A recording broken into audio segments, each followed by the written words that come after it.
Hi guys, इस ए to Z vocabulary series में आपका स्वागत है। हम यहाँ वोकैब को काफ़ी इजी तरीके से याद करने की कोशिश करते हैं, किसी पिक्चर के थ्रू, किसी सेंटेंस के थ्रू या कोई निमोनिक्स के थ्रू। जैसे लास्ट जो हमने याद किया था वो था चेकर्ड। चेकर्ड कैसे याद किया था कि जिसका फॉर्च्यून अच्छा होता है, बुरा होता है, अच्छा होता है फिर बुरा होता है, कभी उसका फॉर्च्यून बहुत अच्छा होता है, कभी फिर बहुत बुरा हो जाता है। जैसे Rajesh had a chequered career, कभी उसका करियर में ग्रोथ काफ़ी अच्छा हो रहा था, कभी करियर में उसका काफ़ी डाउनफॉल में चल रहा था, है ना। जेठालाल से हमने याद किया था चेकर्ड जेठालाल, जो कि जिसका करियर मतलब जो कभी बहुत ही खुश हो जाता है, कभी इसके जीवन में बहुत ज़्यादा दुख आ जाते हैं, है ना। तो ऐसे हमने चेकर्ड को याद किया था, ठीक है। तो नेक्स्ट वर्ड जो हमारा है आज का, देखिए हम कोशिश करते हैं वोकेबलरी को ऐसे याद करने का, क्योंकि अभी जैसा पेपर आ रहा है एडुकेटी में, इंग्लिश काफ़ी अच्छी पूछी जा रही है, अच्छे लेवल की। तो इंग्लिश को ओवरऑल स्ट्रॉन्ग करने के लिए हमारी वोकेबलरी ज़्यादा स्ट्रॉन्ग होनी चाहिए। देखा जाता है जिसकी वोकेबलरी बहुत स्ट्रॉन्ग होती है उसका इंग्लिश ऑटोमेटिकली बहुत ज़्यादा स्ट्रॉन्ग हो जाता है ना। So let's start. Next word is child. Child का मतलब चाइल्ड लाइक, चिढ़ाना। बच्चे लोग क्या करते हैं, चिढ़ाते हैं तो क्या होता है, बहुत गुस्सा आता है उनको, उनको डांट पड़ती है जो चिढ़ाते रहते हैं उन बच्चों को। तो क्रिटिसाइज़ करना, डांट देना, है ना। जैसे प्रीति के पापा ने कैसे चाइड किया था कबीर सिंह को, उसको बहुत ज़्यादा डांटा था, है ना। She chided herself for being so impatient with the children. उसने खुद को डांटा कि वो बच्चों के साथ बहुत ही इम्पेशेंट है, मतलब बहुत गुस्सा हो जाती हैं बच्चों पे जल्दी। उनके साथ पेशेंस के साथ काम लेना होता है टीचर को। तो है ना, ये जैसे है कैसे बच्चों को डांट रही है, स्कोल्ड कर रही है ना। चाइल्ड का मतलब स्कोल्ड करना, क्रिटिसाइज करना। The teacher chided the students for talking during the lecture. बच्चे लेक्चर के बीच में बात कर रहे थे तो टीचर ने उनको डांटा। रिब्यूक, रिप्रिमांड, रिप्रोव, सेंश्योर, इसका मतलब क्या होता है कि डांटना, स्कॉल्ड करना, क्रिटिसाइज करना। सेंश्योर का मतलब क्या होता है, क्रिटिसाइज करना, गलतियां ढूंढना, फॉल्ट निकालना। All right, next word is chiromancy. Chiromancy को कैसे याद करेंगे। कायरोमेंसी का मतलब होता है पाम रीडिंग। वो लोग होते हैं ना जो आपके हाथ देख के बता देते हैं आपके जीवन की लकीर कितनी लंबी है, या फिर आपके जीवन में कितना पैसा आएगा। तो कायरोमेंसी को कैसे याद करना है कि यार इजिप्ट का जो कैपिटल होता है ना वो कायरो होता है, ठीक है। और कायरो इजिप्ट में हमने बहुत पढ़ा है कि भाई मिस्र में बहुत ही ऐसे तरीके के लोग रहते हैं जो कि एक बाउल को देख के बता देते हैं कि आपका फॉर्च्यून क्या होगा, है ना। इजिप्ट में ऐसे ऐसे मम्मीज़ रहते हैं वगैरह वगैरह। तो इससे जैसे अल्केमिस्ट अगर आपने बुक पढ़ी हुई है, काफ़ी अच्छी बुक है, it is a must read to all the SSC CGL students. ये अल्केमिस्ट पढ़िए और इससे अपनी रीडिंग हैबिट भी आपकी काफ़ी अच्छी होगी और आपको इंटरेस्ट बहुत ज़्यादा आएगा। काफ़ी अच्छी बुक है ये, नॉन फिक्शन फिक्शन बुक है। The fortune teller. अब देखो फिक्शन और नॉन फिक्शन में क्या अंतर होता है, ये बात समझो। फिक्शन का मतलब होता है कि जो काल्पनिक चीज़ें हैं, ठीक है, उसको फिक्शन बोलते हैं। नॉन फिक्शन का मतलब जैसे जो भी मूवीज़ बनती हैं, कोई मूवी अगर देख लो, जैसे तारक मेहता का उल्टा चश्मा, क्या ये फिक्शन है कि नॉन फिक्शन है। एक्चुअली ये नॉन फिक्शन है, क्योंकि एक बुक है तारक मेहता, उससे उठाया गया है, कुछ सच्ची घटनाओं पे शायद आधारित है। और दूसरी कोई ऐसा ले लिया जैसे तुम्बाड़। तुम्बाड़ अगर आपने पिक्चर देखी हो तो एक फ़िक्शन है, वो फिक्शन के तरीके उसको दिखाया गया है, ठीक है। The fortune teller practised chiromancy to predict the women's future, यानी जो भविष्य देखने वाला है, पामिस्ट्री बोलते हैं, यानी हाथ में जो केमिस्ट्री ढूंढता है, पामिस्ट्री। उसने कायरोमेंसी की प्रैक्टिस की, पाम रीडिंग की प्रैक्टिस की, जो फॉर्च्यून टेलर था, कि वो वुमेन के, औरत के फ्यूचर को प्रिडिक्ट कर सके, ठीक है। कायरोमेंसी कैसे याद करना है, इजिप्ट से कायरो, कायरो मतलब मिस्र, मिस्र यानी कि जो पाम रीडिंग जहाँ पर की हुई होती है वहाँ पर बहुत ज़्यादा। Alright, next word is शिवलरी। शिवलरी का मतलब होता है कि भाई आप बहुत ही पोलाइट हो, बहुत ही काइंड बिहेवियर है ना। एक नाइट को ऐसे देखो, एक जो नाइट होता है ना, code of शिवलरी, the code of शिवलरी in the legal profession. ये हमेशा एक नाइट को याद करना, कैसे अपने राजा के सामने हमेशा झुक के रहता है ये, है ना। उसके अंदर कर्टसी होता है, उसके अंदर करेज होता है, गैलेंट्री होता है, वैलेंस होता है, काफ़ी पोलाइट होता है, ब्रेव होता है साथ के साथ। तो शिवलरी को ऐसे याद करना है, ठीक है। एक ये इमेज जो है आपके दिमाग में आ जानी चाहिए, जैसे शिवलरी वर्ड आप सुने। जैसे ये इंसान है, जब भी कोई ऐसे बोलते हैं ना कि pull the chair for the women, ये एक अच्छी हैबिट होती है, तो उसको भी शिवलरी कहते हैं, ठीक है। कि पोलाइट होना, काफ़ी काइंड होना, ब्रेव होना, बिहेवियर उनका। Roger seem to revel in his old fashion. Revel का मतलब क्या होता है कि उसको वो बहुत ही, उसका ओल्ड ट्रेडिशन है और उसकी वो बहुत रिस्पेक्ट करता है। इन हिज ओल्ड फैशन शिवलरी, जो वो पोलाइट बिहेवियर है और उसमें वो काफ़ी ज़्यादा प्राउड है। रेवल का मतलब काफ़ी प्राउड रहता है वो रॉजर, ठीक है। सो नेक्स्ट वर्ड इज क्रॉनिक। जहाँ भी क्रॉन आ गया ना, ये क्रॉन जो है रूट वर्ड ही है। क्रोनो का मतलब क्रोनोलॉजी, आप जैसे समझते हो ना, क्रोनोलॉजी टाइम। क्रॉन जैसी शब्द आ गया तो आप हमेशा याद रखना टाइम से रिलेटेड ही कोई ऑप्शन होगा, तो देखना कि कौन से ऑप्शन में टाइम जैसा कुछ दिख रहा है, ठीक है, तो उसी को टिक करना है आपको। तो क्रॉनिक का मतलब होता है एक ऐसी डिजीज़ जो कि बहुत लंबे टाइम से परसिस्ट कर रही है और वो बार बार हुए जा रही है, ठीक है। वो काफ़ी, जैसे बैक पेन है, यार मेरे को 10 सालों से इस जगह पर बैक पेन है ना, ये क्रॉनिक डिजीज़ है, बहुत लंबे टाइम से ये क्रॉनिक चल रहा है, ये हमारा चल रहा है। She suffers from chronic back pain. उसका जो बैक पेन है वो बहुत टाइम से था। किसी को माइग्रेन होता है क्रॉनिक, काफ़ी टाइम से उसको माइग्रेन है। क्रोनो क्लॉक है ना, ऐसे याद करना है इसको। क्रॉनिक ईजी है, याद कर लो। Next word is chronicle. एक पिक्चर है क्रॉनिकल्स ऑफ नानिया, यानी नानिया के हिस्ट्री के बारे में वो मूवी है, ठीक है। ये रही क्रॉनिकल्स ऑफ नानिया, है ना, इस ये हिस्ट्री के बारे में बताया गया। तो फिर क्रॉनिकल का मतलब क्या होता है कि ये factual written account of important और historical event in order of their occurrence. यानी कि एक फैक्चुअल, एक फैक्ट जो कि लिखा गया है बहुत ही इंपॉर्टेंट हिस्टोरिकल इवेंट्स पे, वो हिस्ट्री के बारे में बताता है। काफ़ी हिस्टोरिकल इवेंट्स क्या कैसे लिखा गया था, उसको क्रॉनिकल कहते हैं। This book is a Chronicle of the royal families life. ये जो बुक है वो इस रॉयल फैमिली के लाइफ, उनके बारे में ये फैक्चुअल डेटा है जो रॉयल फैमिली रही होगी उसके उनके बारे में बताया गया है, ठीक है, हिस्टोरिकल इवेंट्स। क्रॉनिकल ऐसे याद करना है, क्रॉनिकल्स ऑफ नानिया, नानिया के बारे में, नानिया का हिस्टोरिकल फैक्ट्स, ठीक है। Next word is chronometer.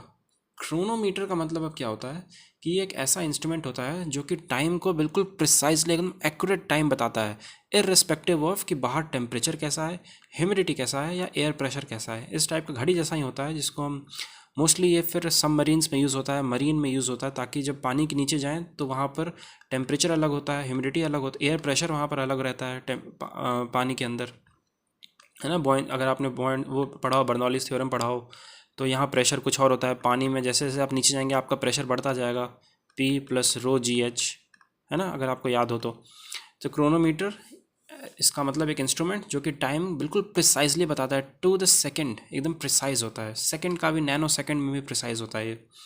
Alright, next word is चर्लिश। चर्लिश मतलब चोर जैसा। चोर कैसे रूट रहते हैं एकदम मीन स्पिरिटेड वे में, मैं हूँ सेल्फिश, चर्लिश, चोर जैसा, ठीक है। इजी वर्ड है चर्लिश, याद कर लो, चोर जैसे को बोलते हैं churlish. Next word is chutzpah. Chutzpah का मतलब क्या होता है, ये समझने के लिए आपको ये वाला सीन देखना होगा, ठीक है। ये हैदर मूवी है, उसका ये सीन है जिसमें ये जो शाहिद कपूर की एक्टिंग करियर का I think one of the best scene है कि ये चुत्स्पा क्या होता है वो समझाता है।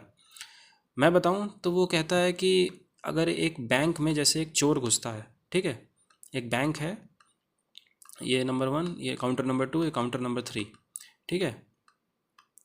तो ये कैशियर मान लो यहाँ बैठा हुआ है, तो चोर घुसता है और बोलता है हैंड्स अप, और कैशियर से बोलता है कि सारे पैसे इस बैग में डाल दो।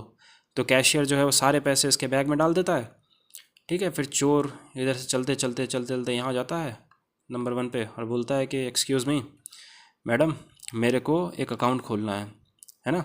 इसको बोलते हैं चूत्स्पा, एकदम बेशरम। ऑडेसिटी देखो उसकी, सेल्फ कॉन्फिडेंस देखो, एक तरफ से बैंक को चोरी करके उसी बैंक में अपना अकाउंट खोल लिया, सारे पैसे अपने अकाउंट में डाल लिए, एकदम बेशर्मी को बोलते हैं चूत्स्पा। ये बोलता है हमारे साथ चूत्स्पा हो गया है। तो एक्सट्रीम सेल्फ कॉन्फिडेंस और ऑडेसिटी, है ना। ये वाला एक बार आप याद कर, ये देख लेना पक्का, बिल्कुल। ये अभी अगर आपको इसको यहीं पॉज करके देख लो तो सबसे अच्छी बात है, ये आपको हमेशा के लिए याद हो जाएगा। He had the chutzpah to ask for a raise after being late for a month straight. यानी कि उसमें इतनी बेशर्मी थी कि वो 1 महीने से लेट आ रहा था, फिर भी क्या बोलता है कि भाई ज़रा मेरे पैसे बढ़ा दो। आस्क फॉर ए रेज का मतलब कि ज़रा मेरी सैलरी बढ़ा दो, मेरी सैलरी बढ़ेगी। तो इसको क्या बोलते हैं, बेशर्मी, चुत्स्पा बोलते हैं। Alright, so next word is clamber. Clamber का मतलब पहाड़ चढ़ने को बोलते हैं, ठीक है। क्लाइंब और मूव विद डिफ़िकल्टी और अ लॉट ऑफ एफर्ट। आप क्लाइंब कभी करे हो? अगर आपने पहाड़ चढ़ा होगा तो आप देखते हो कि आप अपने क्लाइंब विथ ऑल फोर, पहाड़ चढ़ने के लिए आपको चारों हाथ, दोनों हाथ और दोनों पैर का इस्तेमाल करना होता है और फिर आप ऊपर जाते हो, ठीक है। Typically by using one's hands and feet. ये जैसे लड़की चढ़ रही है, पहाड़ों को चढ़ने को क्लाइंब नहीं क्लैम्बर बोलेंगे, ठीक है, clambering on the hill top. Alright, clamber का मतलब climb with all the force. So next word is clamour. Clamour is a loud noise, ठीक है, काफ़ी जहाँ हल्ला गुल्ला हो रहा है, क्लैम, और काफ़ी अपरोर हो रहा है, काफ़ी वॉसिफिकेशन हो रहा है, एजिटेशन हो रहा है, बेबल हो रहा है, ठीक है, वॉसिफरेशन। जैसे आप कभी किसी, अगर आपने कभी जैसे क्रिकेट मैच देखने गए होगे या फिर फुटबॉल मैच देखने गए होगे, टेनिस मैच, तो आपने ये देखा होगा कि कितना मतलब वहाँ हल्ला गुल्ला होता है। क्रिकेट मैच खासकर कितना हल्ला गुल्ला होता रहता है वहाँ पे, है ना। उस चीज़ को बोलते हैं क्लैमर। कभी अगर आप प्रोटेस्ट में, अभी जैसे सीजन में काफ़ी प्रोटेस्ट हो रहा है, तो जो हाय हाय के नारे लगाते हो, this is called the clamour, A loud noise, ठीक है। तो ऐसे इसको याद रखो। सीजन में भी जो प्रोटेस्ट हो रहा था वहाँ पर काफ़ी क्लैमर हुआ है, काफ़ी ज़्यादा लोग हाय हल्ला कर रहे थे, है ना। क्लैमर, सीजल, प्रोटेस्ट, ऐसे याद कर लेना है इसको, ठीक है। इजी शब्द है, इसके लिए ज़्यादा निमोनिक्स मत करिए, वरना हार्ड जो शब्द आएंगे उसमें निमोनिक्स सब कन्फ्यूज़ हो जाओगे। क्लैमर को सीधा याद करेंगे। Next word is clandestine.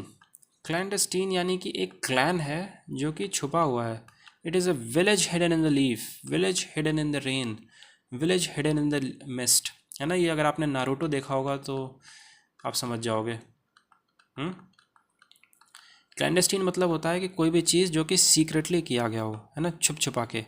क्लैंडस्टीन, देखो ऐसी इमेज आपके दिमाग में बन जानी चाहिए। जैसे ही क्लैंडस्टीन आए, ये जो इमेज मैं आपको दिखाता रहता हूँ ना, इस इमेज को, है ना, इस इमेज को देख के वो उस वर्ड को आपको आपके दिमाग में आना चाहिए। उस वर्ड को देख के इमेज जैसा भी हो, है ना, वाइस वर्सा, तो काफ़ी आपके दिमाग में हमेशा रहेगा। कुछ भी आप काम छुप छुपा के कर रहे हो तो आप क्लैंडस्टीन तरीके से कर रहे हो। The manager was dismissed from his services for his clandestine activities which were against the company. तो जो मैनेजर है उसको निकाल दिया गया, क्यों? क्योंकि वो ऐसे काम कर रहा था कंपनी में जो कि छुप छुपा के कर रहा था, जो एक्टिविटी प्रोहिबिटेड थी। फर्टिव का मतलब होता है क्लैंडस्टीन, छुप छुपा के। सरप्टिशियस, छुप छुपा के। ओवर्ट एंड कोवर्ट, ओवर्ट का मतलब ओपनली, कोवर्ट का मतलब क्लोज्ड। फ्रॉडुलेंट, छुप छुपा के, फ्रॉड ही तो रहते हैं, फ्रॉड लोग ही तो छुप छुपा के काम करते हैं, है ना। So clandestine, hidden clan. Next word is claustrophobia, यानी क्लोज स्पेसेस पे। फोबिया मतलब, फोबिया समझ जाओ कि डर, और क्लोज, कुछ लोग हैं ना ऐसे क्लोज स्पेसेस में काफ़ी डर लगता है, ऐसी जगह पर उनके सपने में आता है। और ये डर ऐसा होता है कि अगर आदमी ऐसे फंस जाए ना, जैसे क्लॉस्ट्रोफोबिया है, उसकी जान निकल जाए। ये काफ़ी डेडली होता है। क्लॉस्ट्रोफोबिया इज़ वेरी सीरियस, यानी क्लोज जगह से डरना, उसको बोलते हैं claustrophobia. Close, clause, close, okay. An extreme fear of being in a small enclose place. He experienced a feeling of claustrophobia from being in a small place. तो literal meaning है claustrophobia. जैसे यहाँ देख रहे हो, यहाँ पे आप यूट्यूब पे जाना और लिखना क्लॉस्ट्रोफोबिक। ऐसा होता है ना कि जैसे माउंटेन क्लाइंब, एक होता है माउंटेन क्लाइंबिंग होता है, एक होता है कि अर्थ के नीचे जाते हैं, तो वहाँ पर बहुत ही छोटी छोटी, बहुत ही पतली पतली जगह होती है, वहाँ से नीचे नीचे जाके अर्थ के थोड़ा सा नीचे जाने की कोशिश करते हैं, लिथोस्फेयर के नीचे। तो फिर एक बार क्लॉस्ट्रोफोबिया ऐसे डाल के देखना तो आपको समझ में आएगा एक्चुअल में क्या होता है इसका मतलब। वो वीडियो ज़रूर देखना, ठीक है, जो ये अर्थ के नीचे घुस घुस के जाते हैं। So next word is clientele. ये तो काफ़ी इजी दिख रहा है, client tele.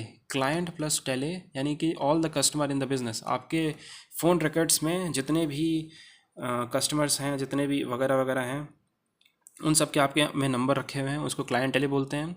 All the customer in the business, ठीक है, सिंपल सा शब्द है, याद कर लीजिए, क्लाइंट टेले।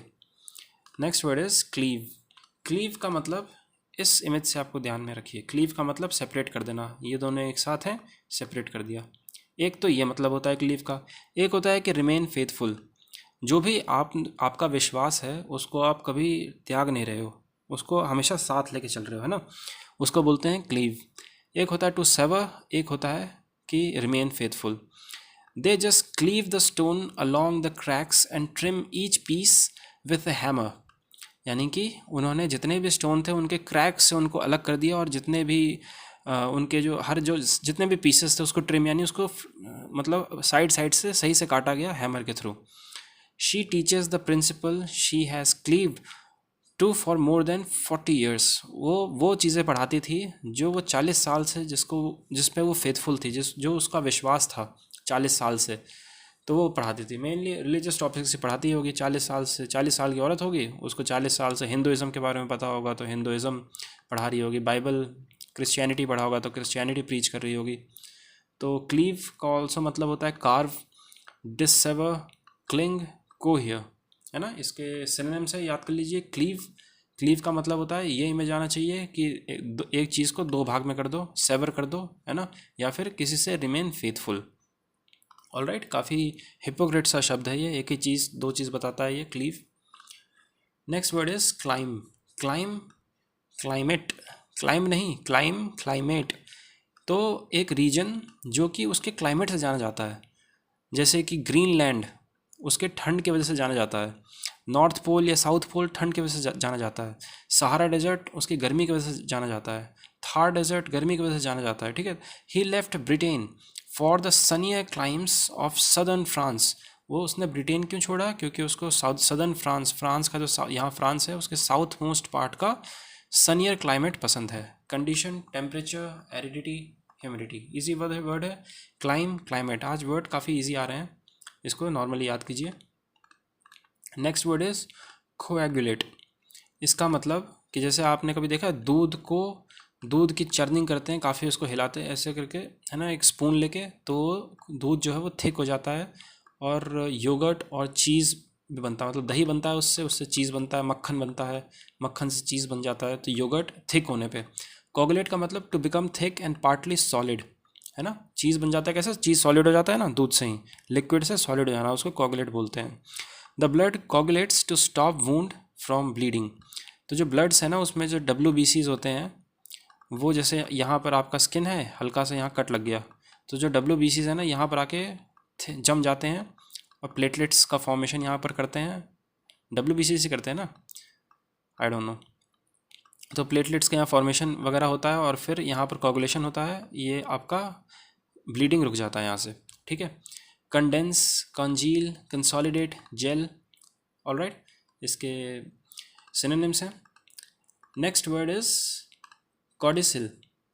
कॉडिसिल का ऐसे याद करेंगे, जो कोड है हमारे विल में, एक नया कोड हमने ऐड किया हमारे विल में, ये लीगल टर्म है कॉडिसिल। जैसे आपके पापा, आपके दादा एक ऐसे विल बनाते हैं, मान लो उनको इसमें से कुछ और ऐड करना है, ठीक है। It is an instruction that is added later to a will. उन्होंने विल बना दिया कि मेरे बेटे को ये मिलेगा, मेरे छोटे बेटे को मिलेगा। अब उनको है कि यार मेरी बेटी को भी तो कुछ छोड़ें, उसको भी तो चाहिए कुछ, उसके लिए भी हमने एक कोडिसिल, इसको बोलते हैं कि वो बाद में उसको किया, कोडिसिल टू विल, ठीक है। कोडिसिल एक लीगल टर्म है, तो code added to a will, इससे हमें याद करना है इसको। Alright, next word is cognizance. Cognizance का मतलब काफ़ी सिंपल टर्म है, ये आपने बहुत बार सुना होगा, आपके ध्यान में कुछ आया, it came to my cognizance, the knowledge और understanding of something. The government has in the past not taken cognizance of any protest unless there has been some show of violence. यानी जो गवर्नमेंट है आजकल का ये situation है कि वो तब तक किसी चीज़ को अपने नॉलेज में नहीं लाती जब तक वो प्रोटेस्ट कुछ वायलेंट ना हो जाए, जब तक उसमें वहाँ पर वायलेंस ना हो, तोड़ फोड़ ना हो, तब तक गवर्नमेंट जो है उस प्रोटेस्ट को अनदेखा कर देती है। जो शांति से लोग प्रोटेस्ट कर रहे होते हैं उसको अनदेखा कर देती है, ठीक है। उसको कॉग्निजेंस मतलब knowledge. Conversance, familiarity, intimacy, relationship, cognizance का सिनोनिम है ये। ऑलराइट, याद कर लीजिए। Next word is coerce. Coerce को कैसे याद करना है? को से कंपलसरी और अर्स फोर्स, ठीक है, कंपलसरी फोर्स। कोर्स का मतलब ज़बरदस्ती किसी से कुछ बात मनवा लेना। जैसे पुलिस जो क्या करती है कि जो भी ये गिल्टी आदमी है या फिर विक्टिम जो भी है, उससे ज़बरदस्ती उसको मार पीट के इस तरीके से बोलती है कि जाओ गुनाह कबूल करो, जो कि बाद में जाके कोर्ट में ये माना नहीं जाता है, इसको मान्य नहीं होता है। अगर वो वहाँ पर जाके बोल दे कि पुलिस ने मेरे साथ ज़ोर ज़बरदस्ती की है और मेरे से ज़बरदस्ती ये बुलवाया है, तो उसको कोर्स करना बोलते हैं। टू रिस्ट्रेन और compel a person to do something by force, अपना फोर्स लगा के किसी आदमी से कुछ काम करवाना। A confession was coerced from the suspect by police, ठीक है। सो कोर्स का मतलब कि कंपलसरी फोर्स लगाना, कंपलसरी उसको बोलना, फोर्स लगा के कोई काम करवा लेना। All right, next word is coffle, ये हमारा आखिरी वर्ड होगा। कॉफल, कफ से याद करो, हैंड कफ किसको लगाते हैं? ग्रुप्स ऑफ स्लेव्स, बंधुआ मजदूर, coffles. All right, so I hope ये 20 वर्ड्स आपको बिल्कुल अच्छे तरीके से रट गए होंगे। अपनी आंखें बंद कीजिए और जितने भी वर्ड्स थे उसको दोबारा सोचिए कि आपने कौन कौन से इमेज देखे थे और उस इमेज से ये वर्ड को रिलेट कीजिए, ठीक है। इससे आपकी वोकेबलरी काफ़ी स्ट्रांग हो जाएगी और ओवरऑल आपकी इंग्लिश जो भी आप पैसेज पढ़ोगे, PQRS करोगे, जब आपकी वोकेबलरी काफ़ी अच्छी हो जाती है ना, तो ये सब सारी चीज़ें काफ़ी इंटरेस्टिंग हो जाती है, आप चीज़ों में रिलेट करने लगते हो। वोकेबलरी ऐसी चीज़ है जो पैसेज को थोड़ा टफ बना देती है। कुछ अच्छे अच्छे टर्म्स लिख दिया, उसके बारे में आपको पता नहीं है तो आपको पता नहीं चलता कि एक्चुअली बोला क्या है इसमें। ऑल राइट, सो फिर आज के लिए इतना ही। All the very best guys for your future endeavours. Thank you very much.